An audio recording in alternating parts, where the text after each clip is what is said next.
doctor Fernando Guerrero Martínez, que precisamente obtuvo su doctorado con este tema, el tema que nos va a presentar. Sí, así es. Es correcto, ¿no? Claro, sí. Muy bien. Obtuvo su doctorado en Ingeniería Mecánica en la Universidad de Glasgow en 2017. Sí. O sea que el año pasado. Ajá. Estás recién salido del horno. Primeramente, bueno, agradezco la invitación a participar en este ciclo de conferencias. Para mí es emocionante estar en este auditorio y muy grato también. Me da mucho gusto ver esta participación. Y bueno, efectivamente, el propósito de esta charla es presentarles un modelo que desarrollé en el doctorado, pero también voy a presentar un modelo numérico computacional de un sistema geotérmico que desarrollé durante la maestría. Primeramente, quisiera dar una introducción para conocer el contexto de la geotermia en México. Brevemente vamos a ponernos al día cómo están las cifras de la energía y de la energía geotérmica en particular. Y la segunda parte la voy a dedicar a la presentación de un modelo numérico computacional que desarrollé en la maestría.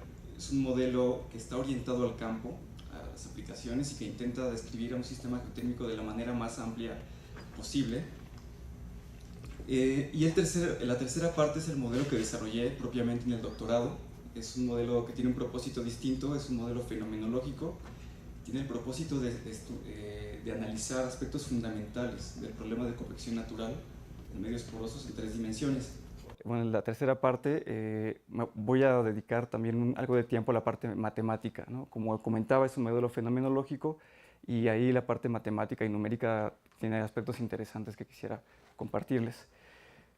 Bueno, pues para comenzar, creo que para muchos es sabido que México en los últimos años ha estado perdiendo capacidad para mantener su producción energética, ¿no? Eso es algo que conocemos, y quisiera mostrarles esta tabla que muestra cómo ha caído la producción total de energéticos.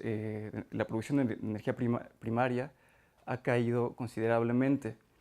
Esto es debido principalmente a la caída de producción petrolera y de gas, que no ha encontrado una manera de subsanarse, ¿no?, hasta el momento.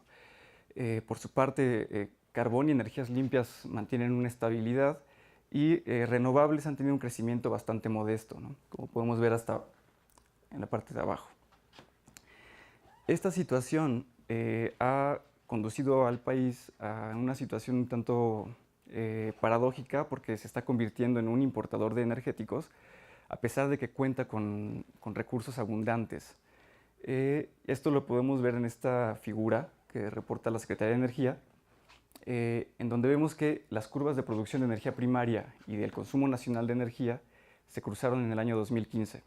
Y a partir de 2016, si uno ve la balanza energética de México, se puede ver que las importaciones superan a las exportaciones de energéticos. Esto, bueno, sería un tanto alarmante de no ser porque contamos en realidad con recursos energéticos. Y bueno, por supuesto que revertir esta tendencia tiene mucho que ver con la producción petrolera, ¿no? Sin embargo, a mí me gustaría describir un poco cuál puede ser el papel que tienen las renovables, y en particular la geotermia. Entonces, bueno, para esto quisiera que analicemos un poco esta parte del consumo, cómo está el consumo nacional en el país, ¿no? Esto es de 2016. Por supuesto, nuestro país sigue siendo un fuerte consumidor de energéticos derivados de fuentes fósiles, del petróleo, carbón, gas. Bueno, es sobre todo petrolíferos, gas, y en tercer lugar electricidad, que también tiene una fuerte componente de combustibles de origen fósil.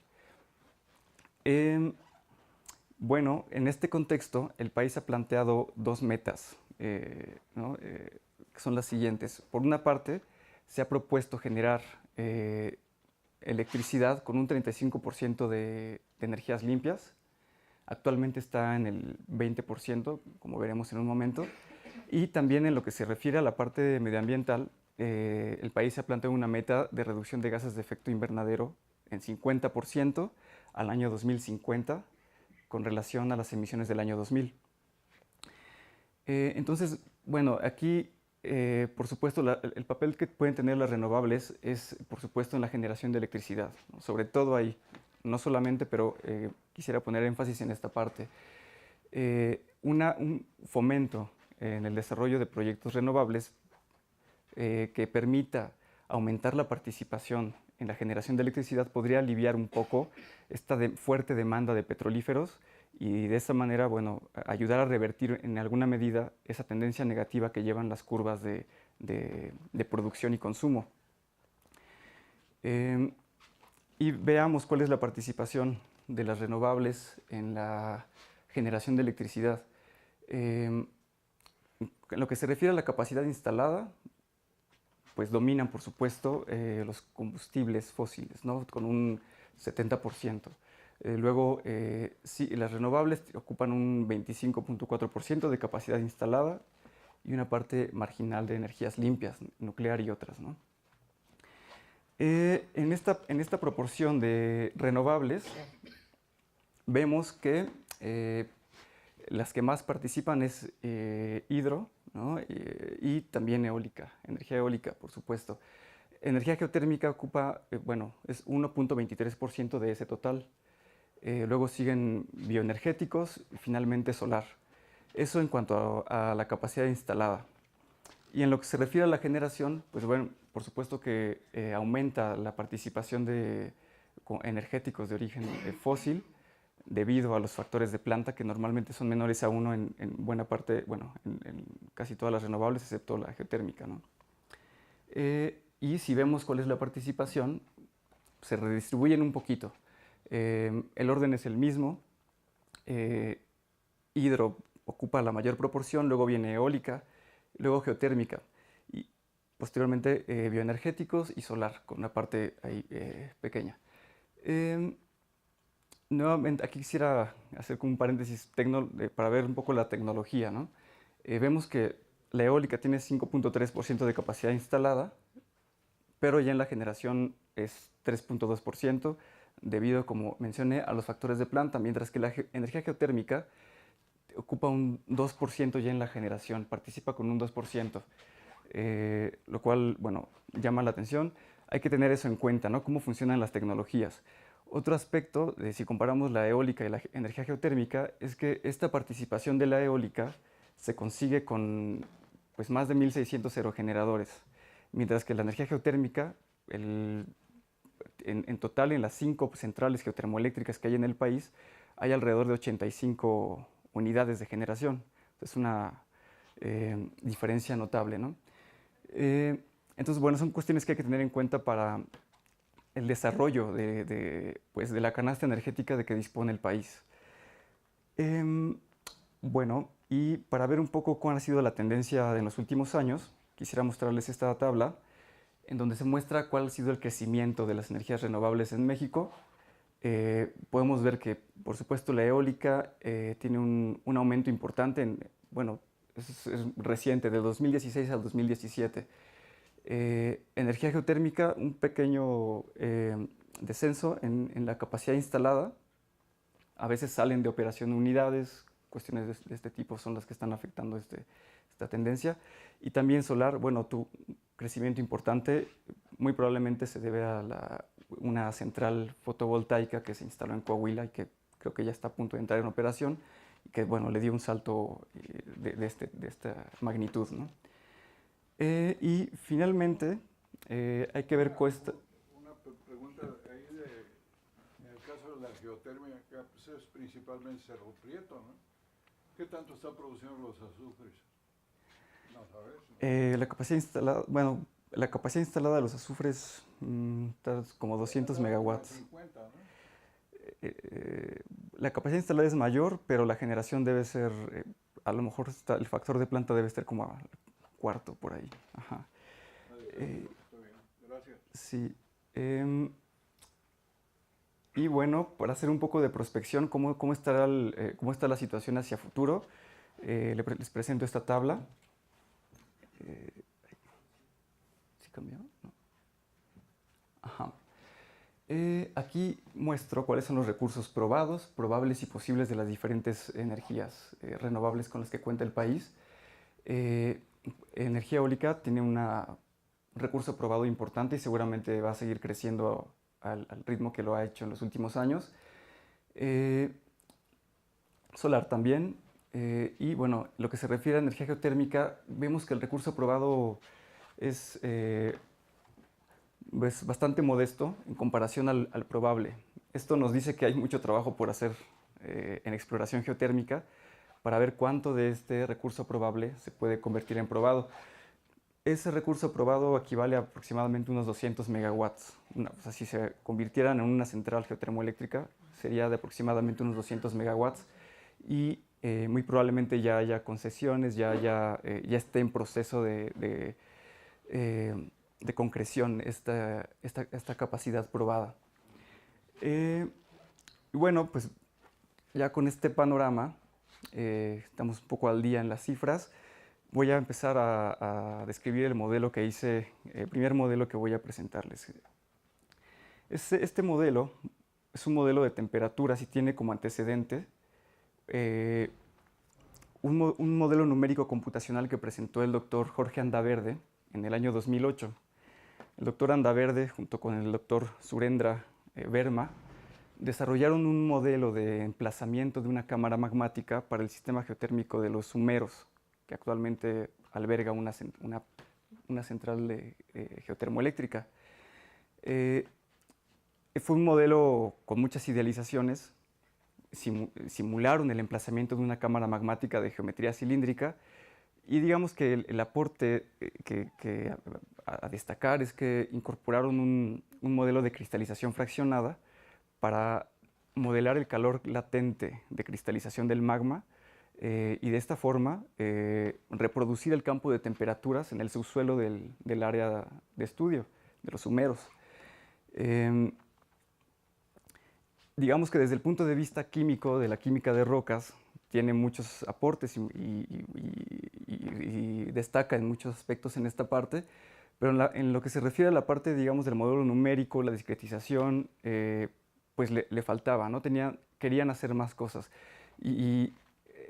Digamos, estas limitantes que tenía el modelo numérico se reflejaron en una muy débil aproximación a las temperaturas reales. Ahí se han medido temperaturas en los Sumeros y de esa manera se valida el modelo. Y cuando compararon ellos sus temperaturas con lo que se ha medido, pues estaban muy lejos de esa realidad que se ha medido ahí. Entonces ellos me propusieron que hiciera un modelo numérico que permitiera subsanar esos problemas, ¿no? que permitiera reproducir de mejor manera las temperaturas que se han medido en el campo. Esa fue como la motivación y decidimos hacerlo en un campo distinto por varias razones. Decidimos hacerlo para el campo geotérmico de las Tres Vírgenes. Entonces fue así como surgió esta idea de hacer un modelo numérico para las Tres Vírgenes. La metodología de cómo desarrollé este modelo la sintetizo en este diagrama que cubre de izquierda a derecha geología, geoquímica y geofísica. En realidad en el modelo dediqué más tiempo a la parte de geología, de estructuras, de geocronología y realmente la parte de geofísica hay mucho que hacer todavía ahí. Pero bueno, idealmente es lo que debe contener los estudios que deben contener y que deben soportar al modelo conceptual, que posteriormente se va a convertir en un modelo numérico y bueno, se va a validar con mediciones que se han hecho en campo. Para empezar a describir el modelo, pues bueno, creo que la mayoría conocemos en dónde se encuentra el campo geotérmico de las Tres Vírgenes, está en Baja California Sur. Hay tres estructuras importantes en el área, una caldera, la caldera de la Reforma, la caldera del Aguajito y el complejo volcánico de las Tres Vírgenes. Son las tres estructuras volcánicas que están ahí identificadas. El área geotérmica está encerrada en este recuadro amarillo. Actualmente hay una central geotermoeléctrica ahí con 2 unidades, cada una de 5 megawatts, y se han perforado alrededor de 13 pozos. Esto en cuanto al área.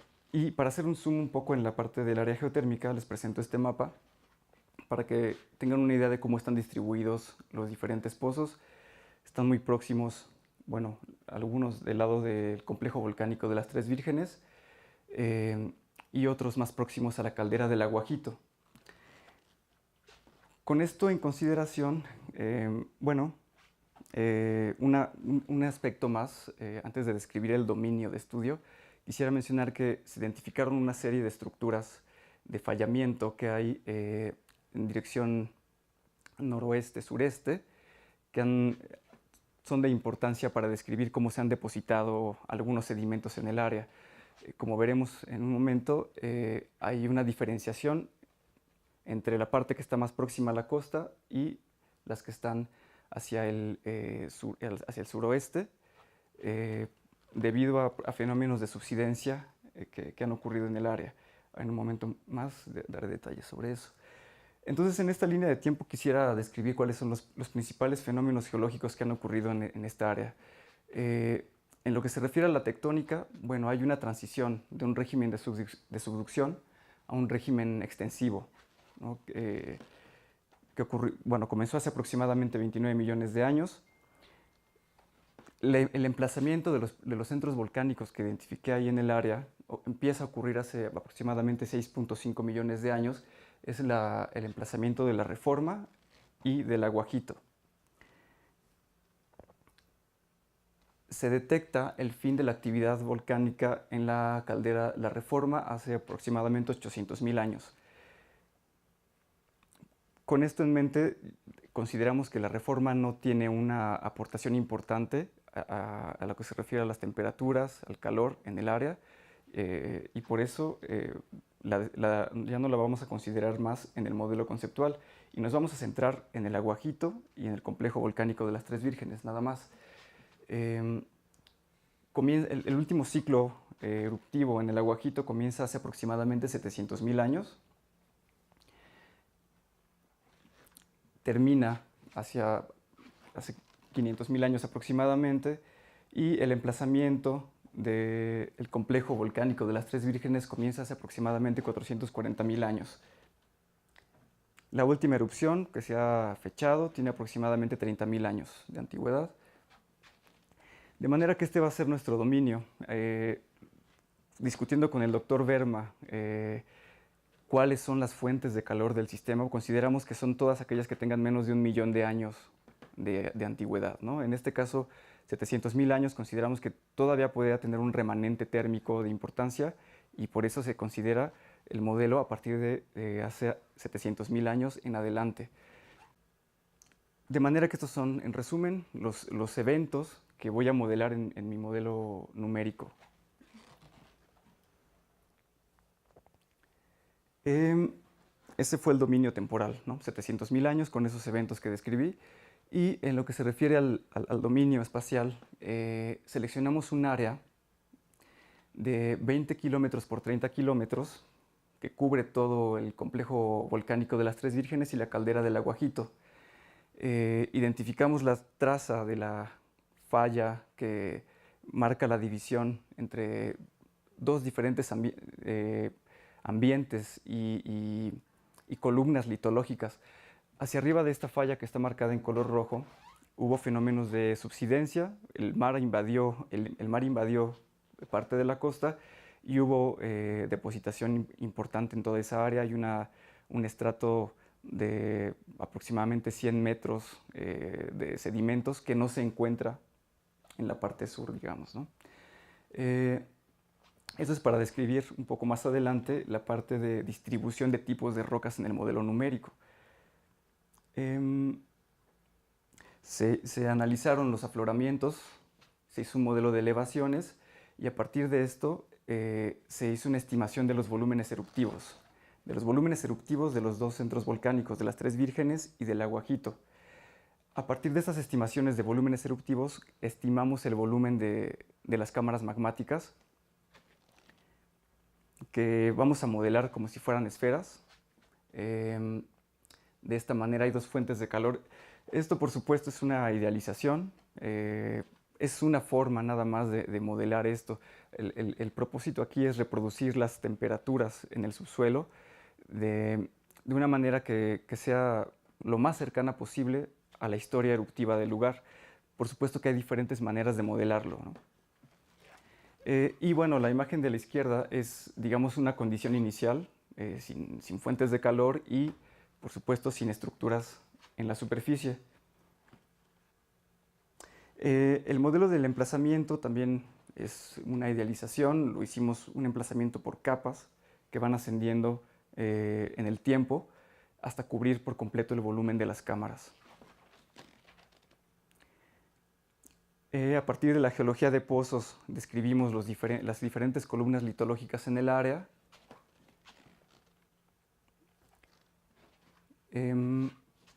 Y bueno, identificamos los tipos de roca para posteriormente asignar propiedades físicas. Ya que tenemos descrito el modelo conceptual, pasamos a la parte del modelo numérico. Es un modelo que hicimos por conducción. En ese sentido es sencillo. Tenemos aquí nuestra ecuación de difusión de calor por conducción en un dominio que va de 0 a 30.000 metros en X, de 0 a 30.000 en Y.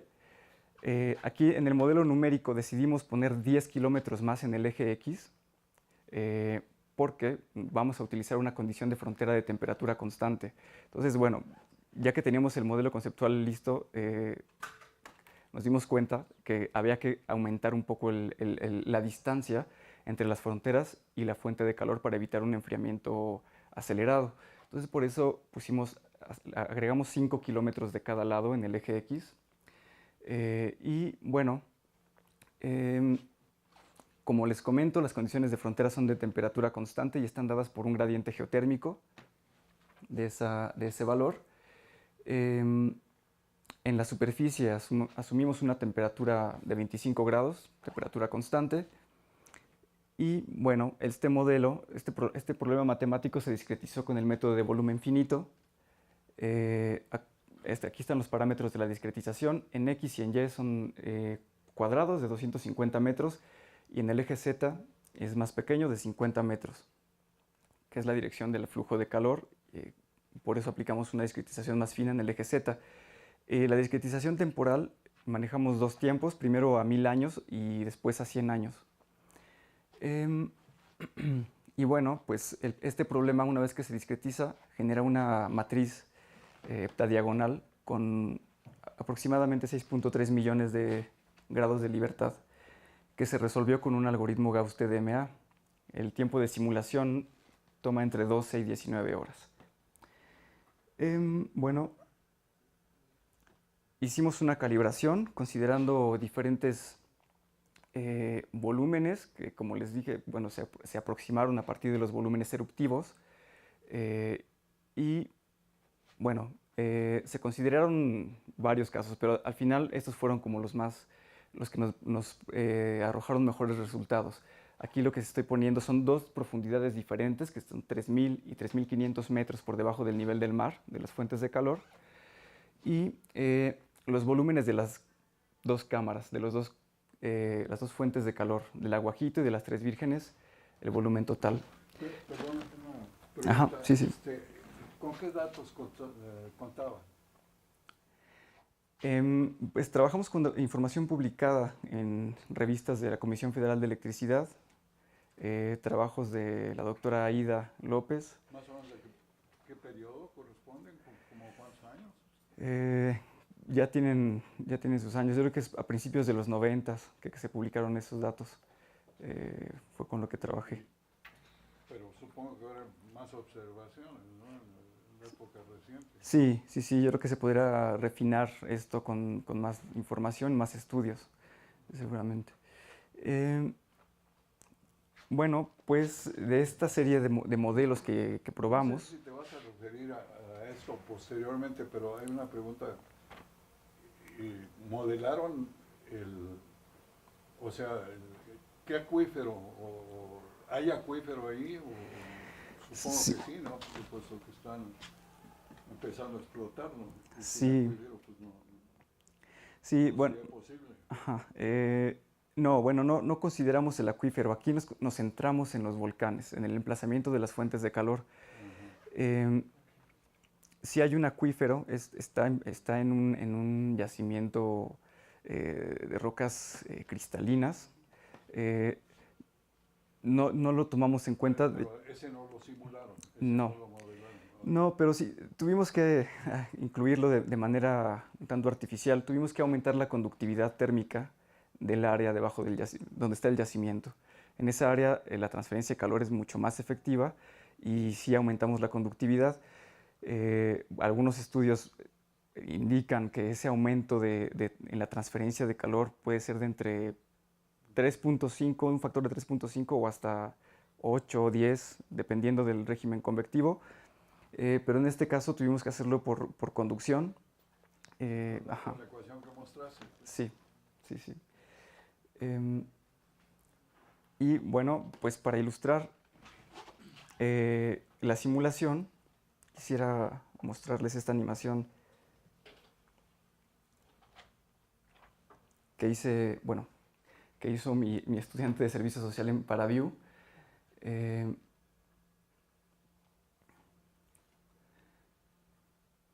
Tomamos en cuenta el desarrollo de la frontera de las elevaciones.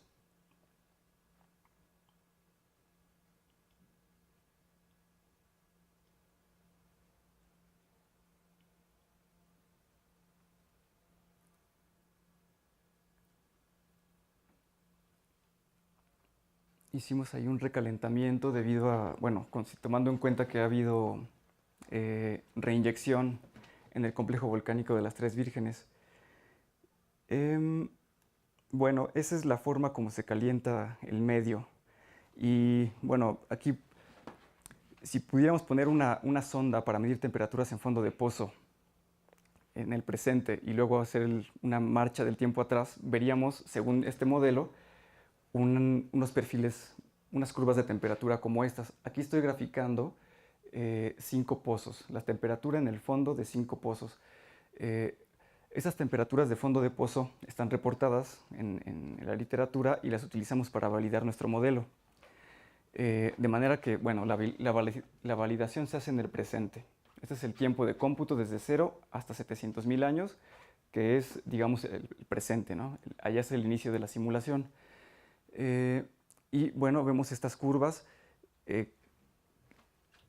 Creo que si incorporáramos, por ejemplo, paleofluidos o geotermometría de inclusiones fluidas, se podría hacer una validación en el tiempo también, ¿no? En la historia, ver si estas temperaturas, si el modelo me está arrojando temperaturas consistentes con la historia térmica del lugar.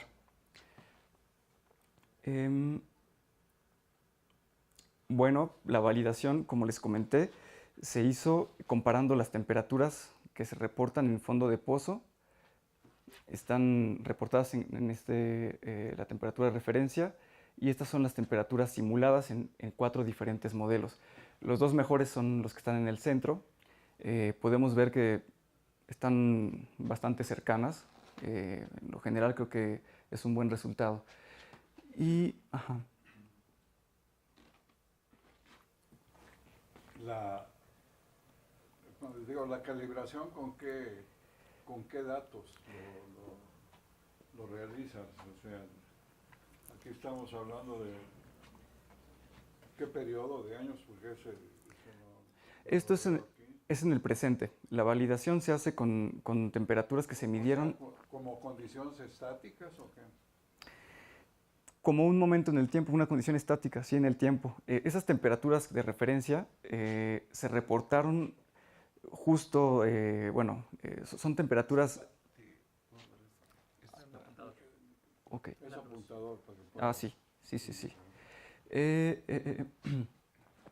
Sí, estas temperaturas se midieron antes de que empezaran las operaciones en el campo. Se perforaron los pozos, se midieron las temperaturas, se hizo la corrección correspondiente y se reportaron estos valores para esos 5 pozos distintos, ¿no? 1, 3, 5, 7 y 8. Entonces, es la temperatura que se midió en ese momento. Después se iniciaron probablemente la producción en esos pozos y ahorita puede ser distinta. Se hacen condiciones estáticas, entonces. Sí. Sí. Y bueno, pues estas son las diferencias, ¿no?, que tenemos. En algunos son del orden de 10 grados, ¿no? Y bueno, si analizamos los perfiles de temperatura en el pozo, ya no nada más en el fondo, sino todo el perfil de temperatura en el pozo, tenemos estos resultados en estos 4 pozos. Este es el pozo LB3, que da un buen resultado, me parece. Aquí bueno, la curva en color rojo es la simulada y la azul son las temperaturas que reportan a partir de mediciones. Aquí hay una zona convectiva que ya no se puede capturar por las condiciones de modelo. El pozo 1 tampoco. Este es muy bueno porque es un pozo conductivo en donde el ajuste es bastante bueno. ¿Cuál es la abscisa? O sea que, Esta es la profundidad, profundidad y temperatura. okay. Ajá, entonces estos son los perfiles de temperatura que reporta Comisión Federal de Electricidad. Pero esto es para cada pozo. O sea, Sí. estás mostrando aquí 4 pozos. Sí, son 4 pozos. No hay información de todos los pozos, son los que tenemos disponibles. Y bueno, pues en general en las zonas donde domina la conducción, la aproximación numérica es muy buena, como en estos casos. Aquí este pozo, el LB5, tiene ya algo de convección en esta zona y por eso este perfil se desprende, está alterado, ¿no? Si no hubiera convección, en teoría, seguiría esta tendencia en color rojo. Entonces, bueno, a partir de estos resultados consideramos que se generó un campo de temperaturas en el subsuelo que se acerca dentro de ciertos márgenes a lo que se encuentra en el campo. Por supuesto, se pueden incorporar más cosas, se puede meter un modelo convectivo más, bueno, un modelo convectivo real para capturar este tipo de efectos, por ejemplo. Pero bueno, ya en ese momento ya no daba tiempo de incorporar más aspectos al modelo. Además, la parte del modelo hidrogeológico implica una investigación por sí sola, ¿no? Bueno, aspectos de discusión, pues bueno, en este modelo se pueden incorporar muchos más estudios. Es un modelo, por supuesto, muy simplificado, pero que permite generar un campo de temperaturas que se acerca a lo que se ha medido en el campo. Puede servir para condición inicial, por ejemplo, en un modelo ya convectivo, como se pueden generar, no sé, algún archivo de entrada para un modelo comercial como TOF, cosas de esta naturaleza. Entonces es un primer paso, es un primer acercamiento que sirve en esa etapa, ¿no? Sí, Yo como... creo que la parte muy importante que está pendiente y está para el futuro es desde luego la parte hidrogeotérmica, ¿no? Sí, sí, Realmente el campo es un acuífero, claro. pero un acuífero caliente, pues, y esa dinámica es muy Sí, importante, pues. sí, Adelante. sí, efectivamente. Una siguiente etapa de trabajo sería incorporar el modelo hidrogeológico y ya implicaría también meter diferentes escalas de tiempo, ¿no? Aquí las escalas de tiempo que utilizamos son muy grandes en comparación a los procesos que ocurren en un yacimiento. Entonces, posiblemente convendría desacoplar los modelos y concentrarse nada más en la parte del yacimiento o buscar la manera de acoplarlos con escalas de tiempo variables o cosas por el estilo, ¿no? Pues con esto termino la primera parte, el primer modelo, y a continuación voy a describir el modelo de convección natural en 3 dimensiones. Este modelo es una variante de un problema clásico, problema de Horton, Rogers y Lapwood. Ellos analizaron el problema de convección en un estrato poroso y determinaron el número de Rayleigh crítico para que se genere convección. Como saben, el número de Rayleigh es la relación entre los efectos de flotación y los efectos difusivos. Ellos analizaron este problema hace ya varias décadas y esta es una variante. En este caso, lo que voy a considerar es que el medio poroso puede tener una inclinación y, bueno, está confinado, ¿no? ¿Esto es de tu tesis doctoral? Sí, este modelo lo presenté en la tesis doctoral y, bueno, sí fue la parte central, digamos, de mi tesis. Y bueno, a las suposiciones que hacemos es que en este caso, para este problema, vamos a suponer que es homogéneo, totalmente saturado de fluido, hay equilibrio térmico local, el flujo está gobernado por la ley de Darcy y para los efectos de flotación vamos a aplicar la aproximación de Boussinesq.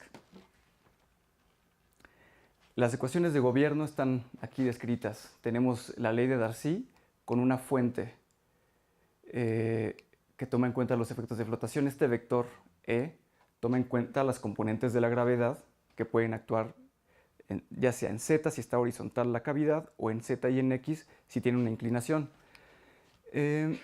Aquí tenemos la ecuación de transferencia de calor para un medio poroso saturado de fluido. Y bueno, aplicamos la condición de incompresibilidad, que podemos hacer esto dado que estamos aplicando la aproximación de Boussinesq. Este problema... ¿El flujo es monofásico? Sí, es monofásico. No es multifásico. Ajá, es bifásico, que es realmente lo que es importante en geotermia, ¿no? Sí. Sí, bueno, en sistemas de alta entalpía se trabaja con flujos bifásicos, pero hay que decir que convección natural, flujo monofásico puede ocurrir en algunos sistemas geotérmicos de baja entalpía, en cuencas sedimentarias. Hace poco me pasaron un trabajo del cráter de Chicxulub en Yucatán, en donde observan, ¿no?, que hay convección natural por las condiciones del gradiente geotérmico. ¿Serían condiciones más o menos en manantiales termales o cosas similares, más que en campos para la generación de electricidad, ¿no? Sí. En este sentido, estos modelos se desprenden un poquito de este análisis o de este enfoque que tenía de estudiar los campos geotérmicos mexicanos, en donde normalmente hay altas temperaturas, hay flujo bifásico. Este es un modelo para un sistema, sí es monofásico. Hay que decir que sí ocurre en algunos sistemas geotérmicos, pero bueno, en ese sentido sí se desprende un poco, ¿no? A mí me interesaba abordar este tema porque tiene aspectos matemáticos y numéricos interesantes que, bueno, después te pueden permitir abordar otros problemas o incluso utilizar software comercial con mayor libertad, ¿no?, y con mayor conocimiento de qué hay detrás. Entonces, para continuar con la descripción del modelo, vamos a trabajarlo como un problema dimensional, ¿no?, de manera general, con estos grupos que tengo aquí, bueno, estas variables adimensionales que defino, y esto se traduce en este problema.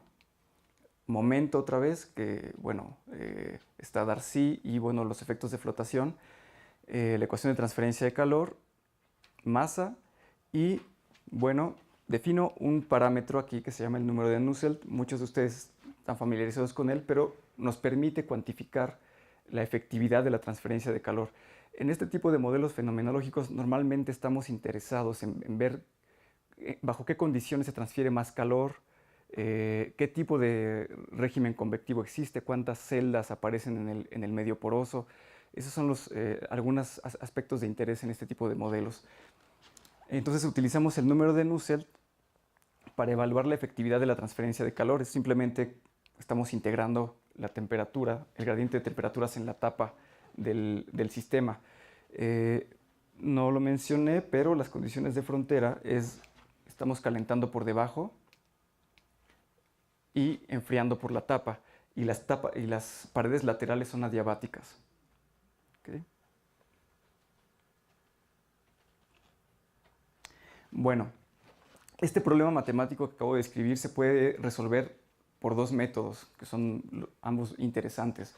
El primero es variables primitivas, el segundo es vector potencial.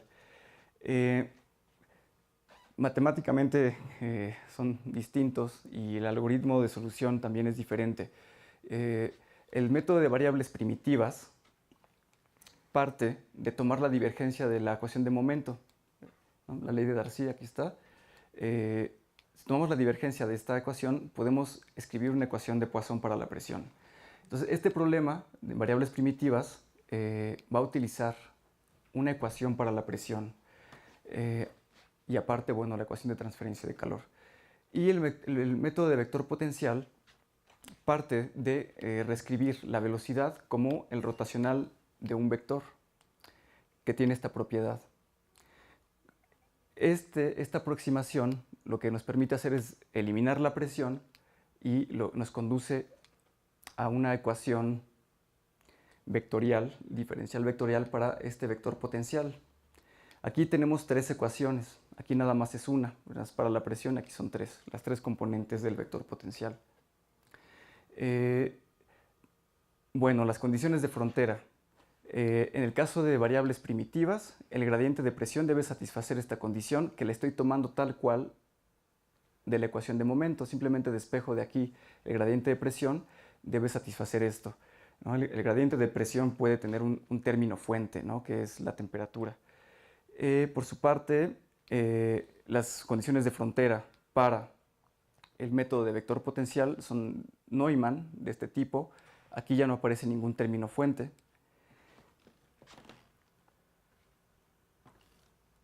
Y por supuesto, las condiciones de frontera para la ecuación de transferencia de calor son compartidas. Calentamos por la base, enfriamos por la tapa y las paredes laterales son adiabáticas.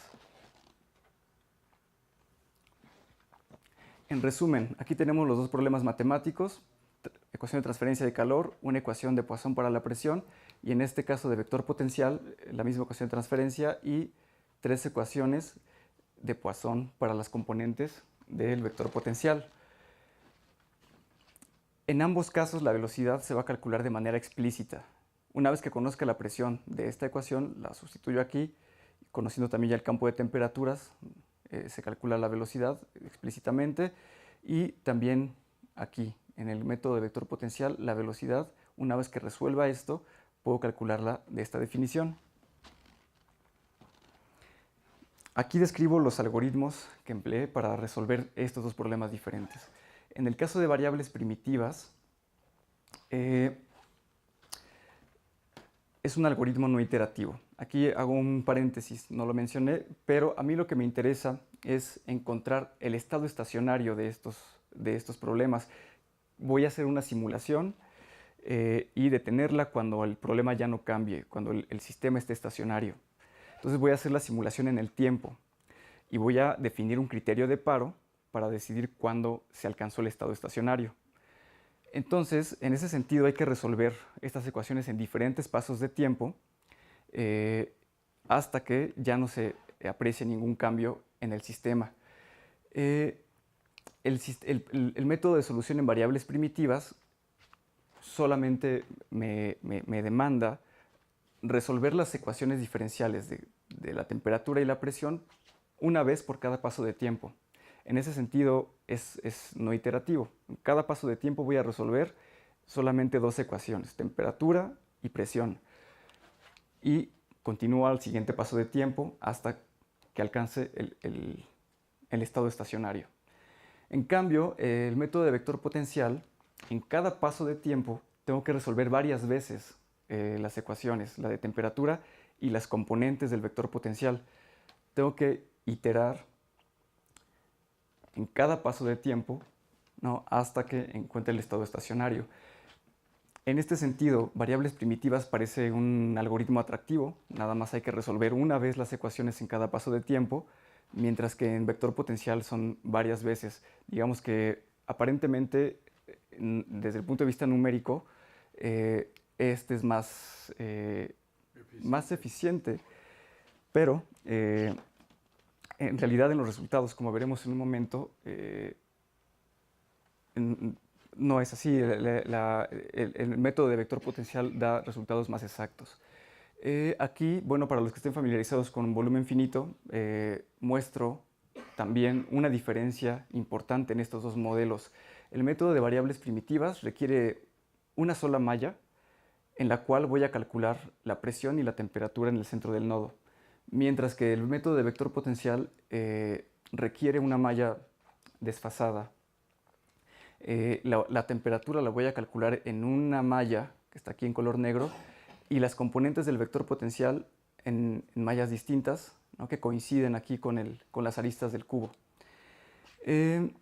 Y bueno, una cosa más aquí, hay que Utilizo un esquema implícito también para los que estén familiarizados con volumen finito. Voy a hacer un buen esquema implícito para la aproximación de la temperatura en el tiempo, diferencias centradas por el término advectivo. Entonces, ¿has usado, en esto lo has manejado con métodos de diferencias finitas? No, todo es volumen finito. Sí se ha resuelto por diferencias finitas, algunos autores... Yo digo, por estas diferencias centradas. Sí, diferencias centradas también... El método de volumen finito pues, también te da el mismo tipo de ecuación. Sí, de ecuaciones, y muchas de las aproximaciones son equivalentes entre diferencias finitas y volumen finito, ¿no? En este caso utilicé una iteración de Gauss-Seidel para el sistema algebraico. Esto también me va a producir una matriz heptadiagonal. Utilizamos una iteración de Gauss-Seidel para resolver el problema. Analizamos diferentes casos, diferentes volúmenes, relaciones de aspecto, y esto me generó mallas de entre 100.000, de 100.000 a 500.000 o hasta 4.6 millones de elementos de malla. Con estas ilustraciones quiero mostrar aspectos básicos de este problema. Inicialmente la cavidad está a temperatura constante y se empieza a calentar por la base.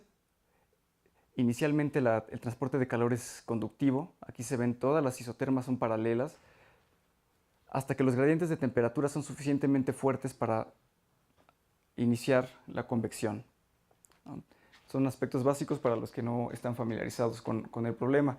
Y como comenté, vamos a evaluar el flujo de calor en la tapa midiendo o calculando, mejor dicho, el gradiente de temperaturas aquí en toda esta superficie. La validación del modelo se hizo comparando el número de Nusselt con resultados reportados. Esta primera parte, la simulación se hizo para un número de Rayleigh por arriba del crítico. El crítico es de 39.48. Por arriba de ese número de Rayleigh debería haber convección. Entonces aquí probamos 40 y 41 y vemos si hay o no, si los modelos son sensibles a este Rayleigh crítico, si realmente se activa la convección. Podemos ver que, en general tienen el mismo comportamiento los dos métodos de solución. En este caso se quedan conductivos los dos. Cuando esto es 1, quiere decir que no hubo convección. Eso creo que se aprecia por las condiciones de frontera. La diferencia de temperaturas entre la base y la tapa es de 1. Entonces, si no hay convección, esto es conductivo y se queda en 1. Si está por arriba de 1, quiere decir que ya ocurrió la convección, ¿no? Como podemos ver aquí, ocurrió a partir de 41. El crítico es de 39.48. Y de esta manera evaluamos, ¿no?, la sensibilidad de los modelos al Rayleigh crítico. Posteriormente hicimos algunas simulaciones a Rayleighs un poco mayores y comparamos los resultados de ambos modelos. Los resultados son los mismos en el número de Nusselt. En esta figura, lo que estoy graficando es el número de Nusselt en función del tiempo. En un comienzo de la simulación, pues el número de Nusselt va a tender a 1 cuando es conductivo, y a partir de un cierto momento comienza la convección hasta que tiende al estado estacionario. Podemos ver que el método de vector potencial, estoy graficando aquí para dos tamaños de malla, es insensible al cambio en el tamaño de la malla. Prácticamente es el mismo resultado, mientras que variables primitivas sí es más sensible al cambio en el tamaño de la malla, además de que acelera, está un poco transitando el estado estacionario mucho más rápido que vector potencial. Esta situación, por supuesto, nos genera un poco de desconfianza en lo que se refiere al método de variables primitivas, que sea tan sensible al tamaño de la malla. Aparte de esta característica, tuvo otros rasgos que, digamos, nos hablan mucho acerca de su exactitud, y es que puede generar oscilaciones también en el número de Nusselt.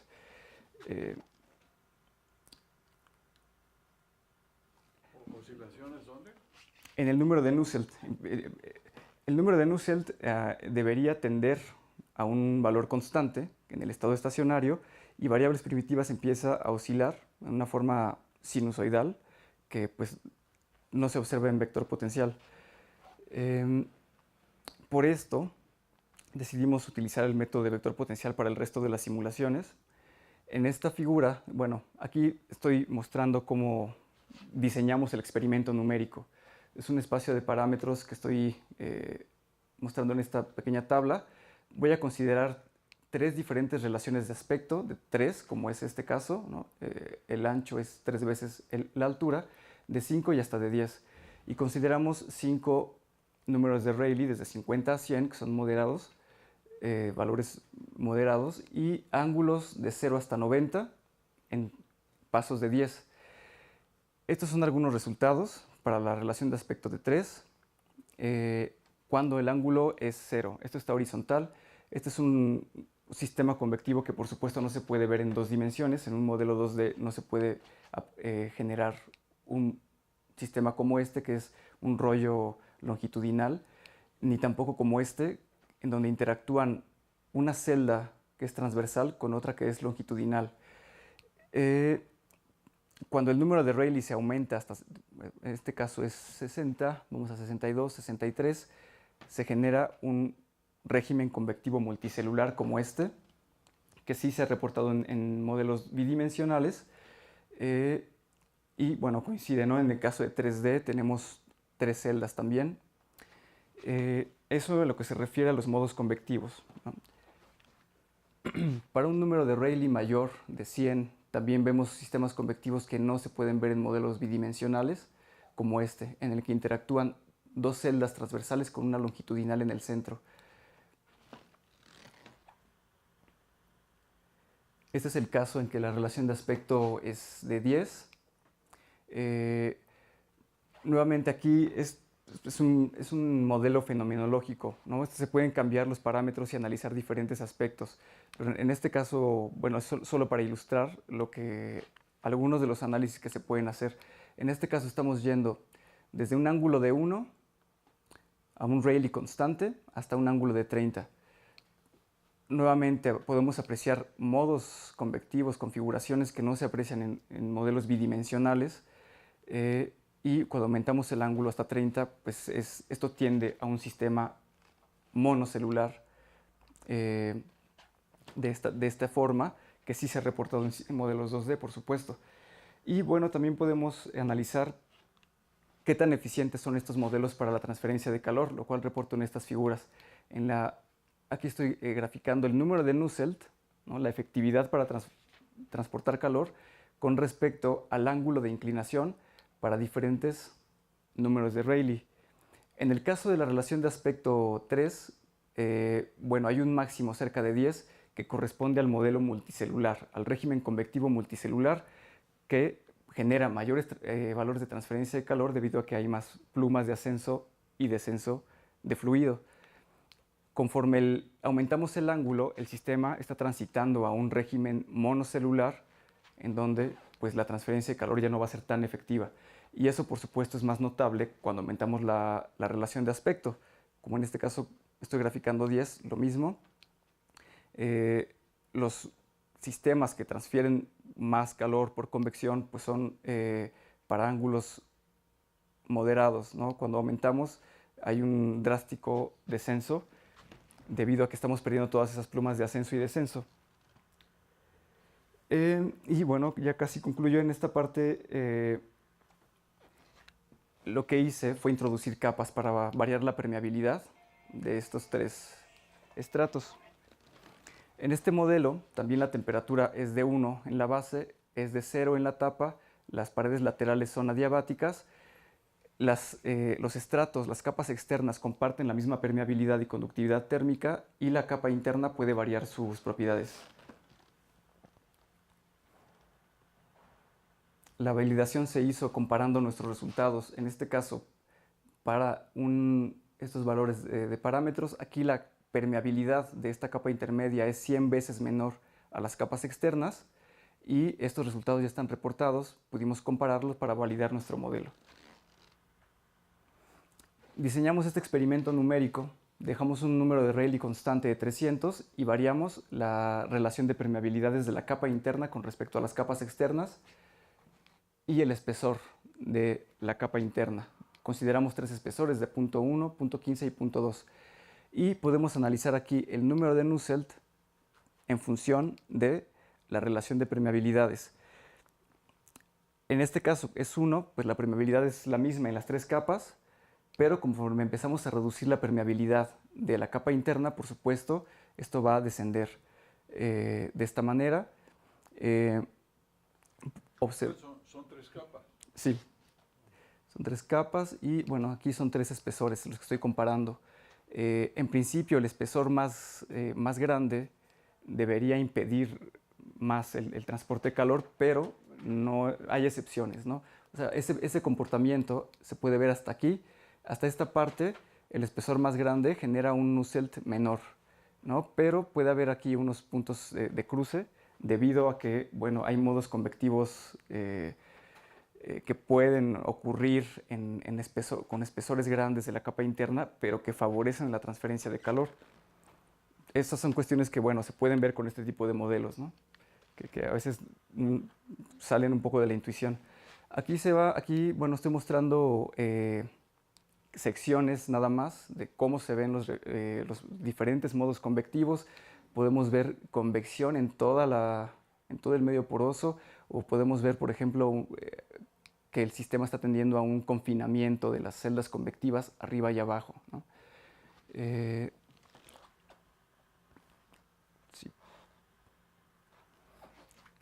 En este caso, bueno, aquí tengo el espesor más grande, es 0.1, 0.15 y 0.2. Y Esas celdas convectivas son estacionarias. sí, son de estado estacionario. En este caso, la relación de permeabilidades es muy grande, es de 100, es 0.01, y por lo tanto aquí ya la convección desaparece, ¿no? Aquí, bueno, se empieza a debilitar la convección, aquí ya no ocurre por ese contraste tan fuerte de permeabilidades y porque el espesor ya es suficientemente grande para impedir que ocurra la convección. Cuando es de 0.1 todavía se puede apreciar convección en los 3, por supuesto en los 3 casos. Podemos variar también la conductividad térmica de la capa interna y ver qué ocurre, ¿no? Este es otro tipo de experimento que podemos hacer. En este caso, consideramos 2 relaciones de permeabilidad, 0.9 y 0.5, que son relaciones moderadas. Y las relaciones de conductividad térmica van desde 0.2 hasta 2, ¿no? Las tengo aquí. 1 es cuando la conductividad térmica es la misma en las 3 capas. Y bueno, aquí nuevamente tenemos el número de Nusselt en función de la relación de conductividades térmicas.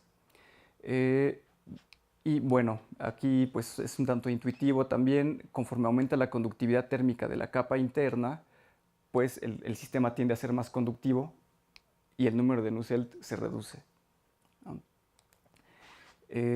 Y bueno, si reducimos la conductividad térmica, también puede haber una reducción. Primero hay un ligero incremento, este es un efecto un tanto inesperado, ¿no? Se reduce la conductividad térmica, pero esto favorece la convección hasta cierto punto, ¿no? Y luego empieza ya a descender.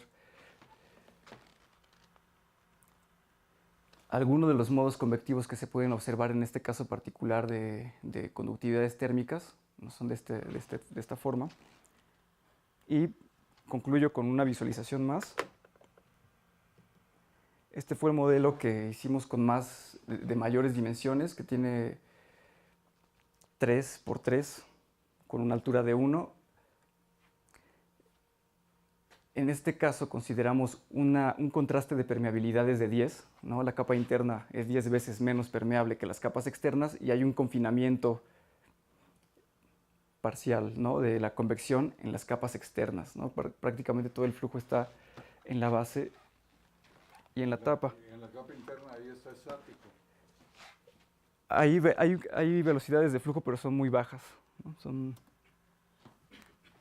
Sí se alcanza a ver un poquito de convección, pero es muy débil la convección aquí. Prácticamente todo está concentrado en las capas externas. Esta simulación, por cierto, no alcanzó el estado estacionario porque tomó mucho tiempo y tuvimos que pararla, ¿no? Una semana y bueno, ya. La imagen muestra un tiempo. O sea, no hay estado estacionario. Aquí no alcanzó el estado estacionario el problema. Porque, bueno, pues sí. Simplemente el tiempo en que le pararon. Sí, sí. Solo para ilustrar, digamos, cómo ocurre la convección en este tipo de sistemas.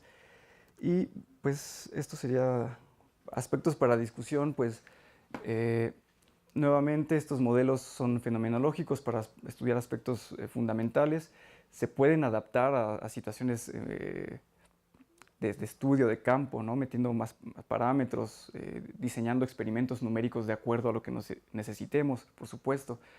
Se analizaron los dos métodos de solución. Si ustedes quieren ver más detalles de estos métodos, les dejaré unas referencias.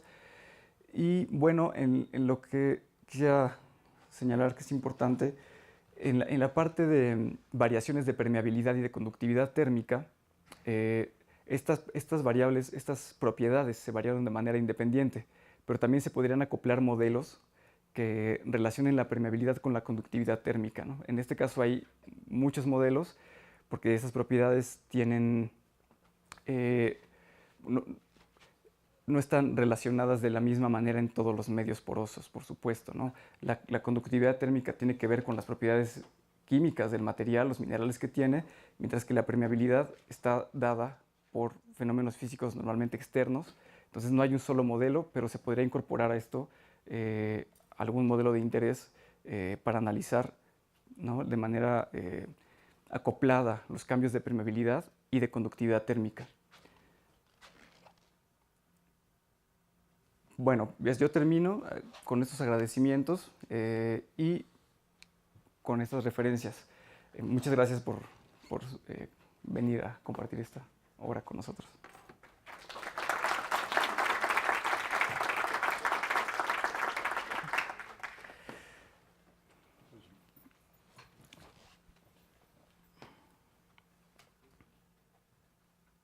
Pues está muy interesante tu tesis. ¿Alguna pregunta? Adelante. Fernando, muy interesante el trabajo, gracias por la presentación. Yo nada más tengo una pregunta muy técnica. Mencionaste que resuelves el sistema lineal con Gauss-Seidel. Sí. Hasta donde conozco, ese método es estacionario, es decir, después de un cierto número de iteraciones, ya el error le cuesta más trabajo llegar a la solución. Más o menos, ¿qué tolerancia usaste para estar seguro de que ese método te da la solución que estás buscando? Sí, el criterio de paro lo definí evaluando el cambio de la matriz de la temperatura, ¿no?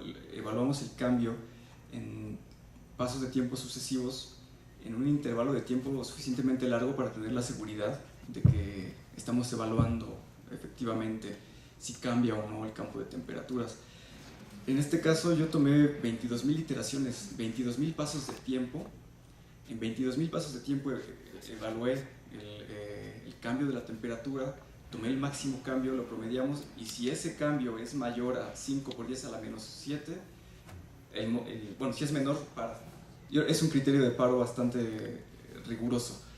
De esa forma nos aseguramos de que estábamos alcanzando el estado estacionario, aunque bueno, pues siempre está la posibilidad de considerar alternativas. Nos han señalado, por ejemplo, que esos sistemas que tienen rollos longitudinales con transversales pudieran no ser estacionarios y que se requieren otro tipo de análisis para confirmarlo.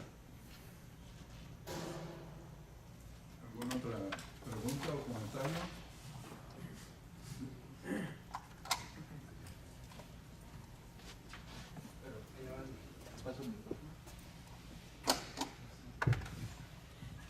¿Tú piensas que podrías modelar, por ejemplo, sistemas caóticos o turbulencia, o es inalcanzable?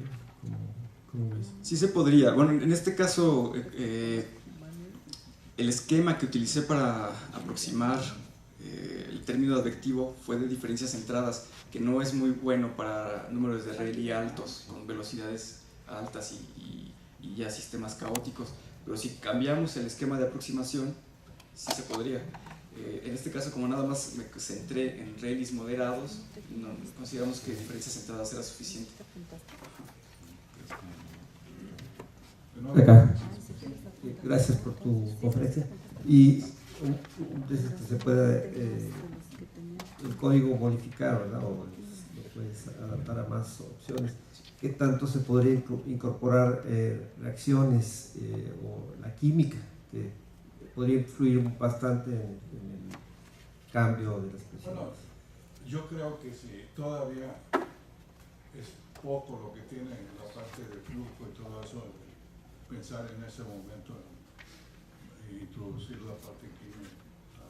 Sí, bueno, lo que sí he incluido, y sí es hasta el alcance, es transporte de masa, pero sin reactividad. O sea, nada más gradientes de concentración. Eso se incorpora muy fácil y se acopla una ecuación más al algoritmo y se resuelve. Transporte conservativo. Sí, transporte conservativo, pero en este caso hay convección debido a gradientes de temperatura y gradientes de concentración. O sea, son efectos acoplados ahí.